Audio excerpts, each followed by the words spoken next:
The Echelon Compact. Ambi perfection, firing on all cylinders. Is this the ultimate carry gun for southpaws and right-handed shooters too? Let's dive in and find out. Okay guys, before we go ahead and jump into the review of the Echelon Compact there, let's take care of a couple of housekeeping things here. First of all, this firearm was not sent to me by anybody. I went out and purchased this on my own with my own money, so just wanted to let you know that first. And second of all, please hit that subscribe button right down below. Please hit it. Definitely appreciate it. Thank you. All right guys, so let's go ahead and open this up. So of course you're going to get the Springfield Armory in a nice case here. Then you're going to get a whole bunch of accessories to go with it. So let me grab this out and we'll move the box onto the floor. So basically here is the Echelon. It comes in a nice case that you can put it in and throw it in your range bag. So there's the Echelon Compact. Let's go ahead and drop the magazine. No ammo there. Lock the slide back. Check the chamber. Look down the mag. So there's no ammo. So this has been checked. It is cleared. So throughout this video, this firearm has been checked and cleared. So that's what you're going to get. So the first thing here is it comes with a 15 round. This is a 15 round magazine. Let me leave it out here. You also get an 18 round magazine, so which is nice. They are running a program where you can get a range bag, additional 3 magazines, and a Crimson Trace CT 1500 optic. So if you purchase this before, I think April 30th, or by April 30th, and you submit your form, they'll send you those items there. So that's what, so just to give you a heads up on that. You also get, which I didn't know, and it's something that you normally don't see with other firearms, they gave you a mag extension, so a 3-round mag extension and all the tools and the other parts here you'll need for it. So you can convert this 15-round magazine into an 18-round magazine. That's kind of nice. You don't normally see that in other offerings. So, of course, you'll get a mag loader, which is nice. It's a good one. It's a nice one. Has nice ergonomics to it and all. You'll get 2 additional back straps. These are the small and the medium ones, I believe. It's just they don't mark them, so I'm going based on what I'm looking at and what's on the initial gun here. So you get those 2 back straps. And then you will get is their variable interface system, which is their optic mounting system. This is patent pending. Is you get the additional pins and screws that will allow you to attach an optic with an RMR footprint, an SRO footprint, a Delta Pro footprint, an RMSC footprint. So there's a lot of optic footprints that you can install on this firearm, which is kind of nice. And then these are all the pins and screws that you will need to do that. So like here you can see on this is the screws and pins for the Holosun 507C or the 508T. So that's what you'll get that. And then of course, the famous magwell lock, which is required by law. So, there's nothing you can do about that, but we have them all, a bunch of these in our closet and all that. So that's what you'll get. Now the owner's manual is online. They do not print one off for you. Not a big deal. I found it very useful, very easy to use, which is kind of nice if you're at the range and you of course you got your smartphone. You can always look up the manual if you have questions about the firearm or anything. So it's kind of nice. You don't have to drag the manual around with you to have it online, and definitely get a better view and see everything a lot better. And you can magnify it there on the computer screen and all that than trying to read it off this fine print on the manual. And I'm getting old, so anything that can help me see is a lot better. So those are what you'll get in the firearm, in the package here. So let me just clear this out. And before we go deeper into the review and the specs of this firearm, I define firearms, or at least handguns, into 3 different categories. I have a full Ambi category, an ambidextrous category, and a non-Ambi category. Now the Echelon Compact falls in that what I consider full ambidextrous. So basically out of the box you're getting an ambidextrous slide lock. So you're getting a slide lock on both sides. and you're getting a full functional magazine release. So both buttons on both sides work. You don't have to swap them out. And that's the difference with it, you know, having an ambidextrous firearm, is you're going to get the slide locks on both sides, but you're going to need to do some work and swapping out the mag releases. Now, as a southpaw, and being the only one in my family, I don't normally do that, so it's not a big deal for me to have leaving it for a right-handed shooter. But like, you know, my Canic, and you'll see the Canics are notorious for the issues and troubles of swapping out their mag releases. I mean, I had one gunsmith, he wanted to charge me double what he would normally do to swap out a mag release, because he said it was just too much for him and all that. But I'm digressing here. But the other thing is your non-ambi. So basically, you got a slide lock on the left side for right-handed people. You can't swap out the mag releases or anything like that. So that's like your PSA dagger, anything that's doing a Glock 19 Gen 3 clone, you know, the PSA dagger, the whole bunch of them that are just constantly coming out. And even the new one, the one that Ruger and Magpul just did. So not much you can do there. So that's what I would consider a non-ambidextrous firearm. So those are the categories that I classify. And then, so this one here would fall into that full ambidextrous category. Also with this, with the Echelon, is you're getting a central operating group, or similar to what, you know, SIG calls their fire control unit on their P320 and P365. So all the internals are one system, and it's serialized. So that basically you can switch the frames, you can switch the slides out, and basically the serial number is based off the control unit, or fire control unit, or what they're calling the central operating group. And there is a patent pending on their new system here. And also, this firearm is considered a low bore access firearm. So basically, the slide is pretty much closer to the center of the barrel and all that. So it'll give you a flatter shooting perspective and all that. So those are the things that you'll get, you know, on the side note. But let's go ahead and let's look at some of the specs here. So this is a polymer frame striker fire firearm. It is a 4-inch barrel, forged steel barrel with Melonite finish. And Melonite is just a protective coating for the barrel. And it's also they put it on the Melonite on the slide. So that's what you're going to get. And it just protects it from, you know, from sweat, from humidity, the abrasions, and makes it a little bit more slicker also in functioning. So that's what you get. Now the slide here is a billet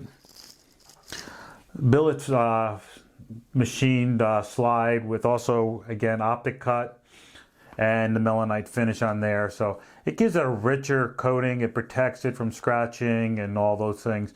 There's a whole bunch. I could spend, maybe do a whole video on certain terminologies like Melonite, diamond-like coating and all that, and which might become later down the road. So here, the overall length on this firearm is 7 7.25 inches. The height, with the 15-round magazine in it, and hopefully I don't get in trouble here with YouTube, is 5 1/8 inches. The 18-round magazine just adds an inch to it. The grip width it's about standard, I think.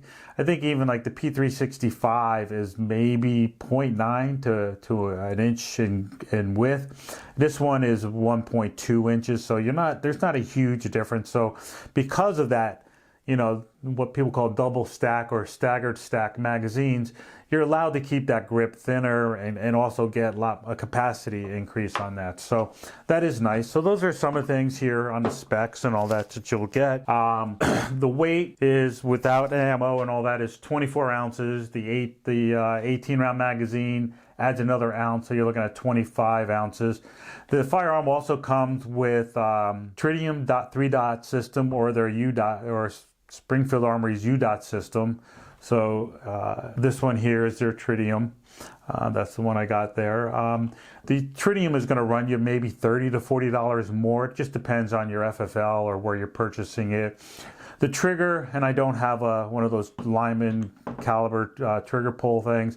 They're saying it's 4.5 to 5 pounds, double action. I am not going to question that. I mean, if you guys want to do that, that's fine. Recoil spring, you know, I kind of like a lot of people ask, oh, what is the recoil spring and what's the capacity? It is 14.5 to 16 pounds. Springfield didn't have the actual spec, but they were willing to reach out and get it for me. And I just said, that's okay. I'll just go, you know, what I'm, you know, seeing out there as standard. And a lot of people just feel that it is like a 14.5 pound recoil spring. And again, like I said, it's Optic Cut with their variable interface system. Ammo, it'll take anything from 115 to 147 grain plus P. Couldn't see anything about P plus, and I'm not even sure these days. I'm kind of been out of the retail side of things, and I'm not sure where ammo is these days. And I'm not even, I can't remember if 9mm even comes in a P plus P, but I've seen questions out there, well, can it take this or that? And I just looked and I couldn't find anything on that. So those are the specs for the firearm and all that. So let's just go ahead and we'll take a little deeper dive into this. So as you can see, the serrations are very aggressive. They're very wide, they're very aggressive, and I'll tell you, you know, you're going to build some calluses up in using this slide and all that. So that's very nice. The actual slide has some nice character to it. It's just not a square Glock style slide. It's got some nice angles along here, you know, that go up, and even in the back here, the slide in the back flares out, so you're able to grab it here if you didn't want it to rack it and all that. Very nice, of course, the Picatinny rail. And to me, a Picatinny rail is okay. I don't mind having it on there, but if I'm going to do a concealed, you know, this would be great if I'm using this as a home defense gun and I want to put a weapon light on there just to have it while I'm at, you know, for nighttime. But on a concealed carry, I would not. I normally don't put a light. I want to keep my firearm as light as possible. So the only thing I would throw on here is an optic, and I'm going to put on the Gideon Omega optic. Right, let me see, I got it right over here. Yeah, it's the Omega. So I'm going to throw, that's an RMR footprint, and I'm going to go ahead and put that on there. So stippling is excellent. I know that's everybody's, the big thing these days is stippling, you know. Is it the right amount of stippling? Is it aggressive enough? Is it in the right place and all that? Yeah, I guess so. My opinion, yeah, they put stippling here in front of the trigger guard. There's stippling underneath the trigger guard, and it's got a nice deep well cut there for your fingers. It's got a nice high beaver tail, but the stippling is nice. I mean, I like these pads that they provide for your thumb and for your trigger finger. You know, I mean, this is something I would be, it was kind of hard at the range showing or teaching new shooters about having that thumb up front and the trigger finger, because a lot of firearms don't have that. So this kind of will give, especially if you're a new shooter, give you that discipline there. I got to put my finger there to keep my finger off the trigger, and I got that my thumb pointing forward, so I have a nice grip and all that. So definitely like that. I mean, definitely they made it really nice. It's very comfortable. In the right positions and everything else. I definitely think they really thought this out, and they really did their research on it, on how, you know, how it should be, how it should look, and how it should feel, and even just the length and size of it all. So definitely like that. So that's pretty it. Let me go ahead and I'll break this down for you guys. I do like this. I'm not a big fan of the Glock takedowns. I just feel like it's very awkward, a little bit harder to do. This one is really simple. So basically here, you're just going to lock it back, and then you're going to pull down this takedown lever, and and this will not come down if you have the magazine in. There you go. If you have this magazine in, this lever will not go down. So that's a safety feature they provide. So then from here, you're just going to unrelease it and then just slide it off. And it really comes off, on and off, really simple. I'm not going to go and break this completely down. I'll do that in a field stripping and cleaning video, but definitely nice finish. You see no milling marks or anything, so they really did a nice job on this. And as you can see, it is pretty dry. I'm surprised. A lot of firearms come in pretty oily and all that. This one is really dry, so I'll definitely have to put some oil and lubricant on this here. So then again, just gonna go ahead and slide it back on, and then you're gonna bring it back, lock it in, and there you go. and then of course you're going to test it, and it's got that safety toggle there. So basically I always like to see, you know, okay, I'm not pressing that in. Once I press it in, the trigger goes and everything is functioning. Now when it comes to the trigger, it's decent. I think it's a lot better than a lot of triggers I've seen out there. Now I'm a mechanic snob when it comes to triggers, so I do, especially just out of the box triggers. I'm not talking about buying aftermarket, you know, competitive triggers and things like that. But this is really nice. I mean, I think it's very nice. I'm not a big fan of SIG's P365 triggers. I feel like it's a twangy feel and a twangy sound when you press it in. But this is really nice. It's got a solid brake and a tactile brake and a tactile, whoops, let me rack it. And there you go. It has definitely a tactile reset. And there was a little travel there, and I think some people get, oh man, that's real long or short, or you know, whatever. But with practice, you get used to the trigger, and each gun is going to be a little bit different. So, I mean, to me, this is really nice. So it has a nice trigger to it. I had an opportunity to shoot this at the PSA gathering, and I was really excited about it. And that's why I went out and I said, okay, I got to purchase this firearm, do a review on it, because for a Southpaw, this is an excellent firearm. So I mean, this thing shot flat. You know, you shot it, it came right back down. You know, you had no problem acquiring the target again, and right on target. So definitely a good trigger, good recoil system, and all that. And they designed this thing. They balanced it all: the ergonomics, the recoil system, you know, the low bore axis, you know, they made sure everything worked together. It wasn't just one part that worked and the other parts they just didn't think about.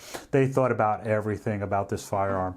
So it's very nice. So guys, let's go ahead and, you know, from here, let's go ahead. I'm going to show you guys, compare a few different firearms to this, so you guys have an idea of, you know, what it's like. I have the Ross Martin RM1C, and then I also have my Mako R7 Mako, which is a micro compact, but the RM1C is basically your similar size as this as a compact. So just to give you an idea of what they look like, how they compare its size and just fit. You know, I have average hands. I take a mechanic shooting glove, a large size. So just to give you guys an idea of what you're looking at and what to expect, because a lot of times you can't find this firearm in a store. So, you know, it's like you see a good deal online and you're like, should I buy it? Shouldn't I buy it? So I'm hoping that by having some comparison that you're able to make, you know, good decisions if you see it on a good price online and you want to purchase it. All right, guys, let's go ahead and we'll take some look at the comparison of all that, all right? Okay, so we got the Ross Martin RM1C and we got the Kimber Mako, and they did come out with a compact size. It's the carbon compact, so it's similar to this. And from my understanding, talking to somebody, the carbon fiber one that they just released was supposed to be the original Mako that came out, but for some reason they released this one first. So they're both fully ambidextrous. So just to give you an idea. So here, let me go ahead and put this in, magazine in. So these are all 15 round magazines. So if you can see here where my hand goes, it's pretty much about wrapped around to about almost 3/4 or so. And again, like I said, this has the large size back strap on here. So so that's it there. And then to compare, here's the Kimber Mako. But before we do that, let's just drop the magazine. You know, I get used to, I know I check these before I do the videos, but let me just do it for safety again. So there's no magazine there. Lock back, we'll check, and nothing in the chamber and all that. So this firearm is safe and unloaded. So if you look about here, you'll see, you know, how it fits in my hand, and then I'll put it in my right hand side and I'll pull up, put the two here next to each other, give you guys an idea of how they're going to fit and how they compare. Weight wise, I think the Kimber is just an ounce lighter, so it's not a huge trade-off on going with the larger firearm and all that. But I mean, you're definitely getting a larger, you know, length and all that there. But I mean, height wise, they're pretty much the same. If anything, the Mako has a little bit of edge of a longer height there. So just to give you an idea, and then I'll put them here. Let me put them side by side, so to give you an idea of what you're looking at. So that's your Kimber Mako, the Micro Compact to the Echelon Compact. So that's right there. So let's go ahead and I'll bring out here. Let me bring out the Ross Martin. And then let me drop the magazine. No ammo there. Lock it back. And check. There's nothing there. So the Ross Martin in my left hand there. You can see again, pretty much similar to where the Echelon came in and everything else. And let me bring them both up here and give you guys a chance to look at them. And if you see side by side, I mean, they are very similar in design and style. The Ross Martin is not as aggressive in their stippling. They have some proprietary stippling that they say you don't need all the extra stippling and all that. Not gonna argue that. I mean, it is an excellent gun. I do love it. But you can see the serrations look different. Now they use like a diamond-like coating, it's called, so it's a little bit smoother. The finish on the Echelon is a little bit richer looking and all that. So you're going to get those things there. So, but if you look, I mean, again, and like I said, I think I told you guys, I use the mechanic tactical glove size, a large size. So just to give you an idea how, I got average hands. So there you go. The nice thing though about the Ross Martin, it is made in America. This is made in Croatia, sold through, Springfield Armory. But, to me, it's about the quality of the gun. So those are the two comparisons between the Micro Compact and the RM1C. But just to give you an idea of what you're looking at as a comparison here. So let's go ahead and go further from here. And let's talk about what makes this, well, in my opinion, what makes this an awesome gun for a southpaw and even for a right-handed shooter. All right, guys.